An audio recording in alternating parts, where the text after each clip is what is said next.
اعوذ باللہ من الشیطان الرجیم، بسم اللہ الرحمن الرحیم۔ حضرت موسیٰ علیہ السلام اللہ تعالیٰ کے انتہائی برگزیدہ پیغمبر تھے۔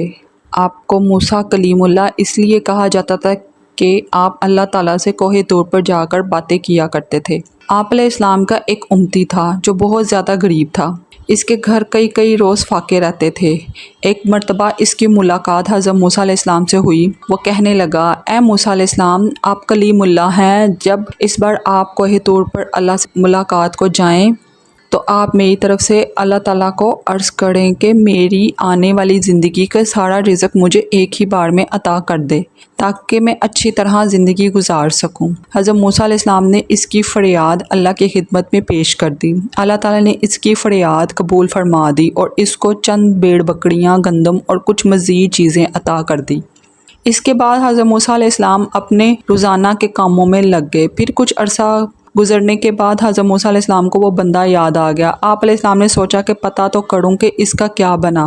جب اس کے گھر پہنچے تو آپ علیہ السلام نے دیکھا کہ اس نے عالیشان مکان بنایا ہوا تھا۔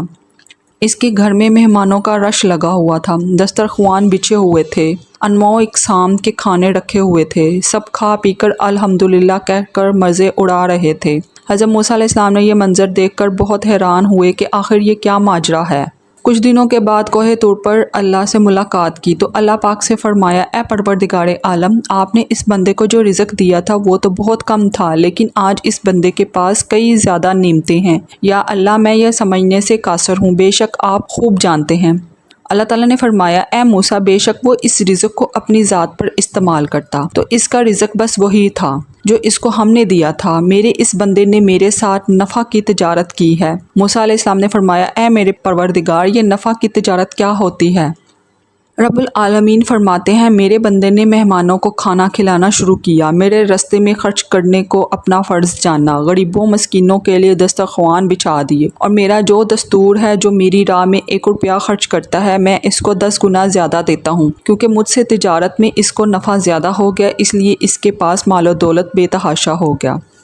اللہ پاک فرماتا ہے، اے میرے بندہ، تو میری راہ میں 1 روپیہ خرچ کر، میں تجھ کو 10 گنا زیادہ دوں گا۔ لیکن ہمارا ایمان اور ٹوٹا پھوٹا یقین یہ ہے کہ ہم اللہ کی راہ میں دینے سے کتراتے ہیں۔ جب کوئی سوالی ہم سے سوال کرتا ہے تو ہم اپنی جیب میں نوٹوں کی بجائے سکے تلاش کرتے ہیں۔ اللہ تعالیٰ ہمیں ان باتوں کو سمجھنے کی توفیق عطا فرمائے، آمین یا رب العالمین۔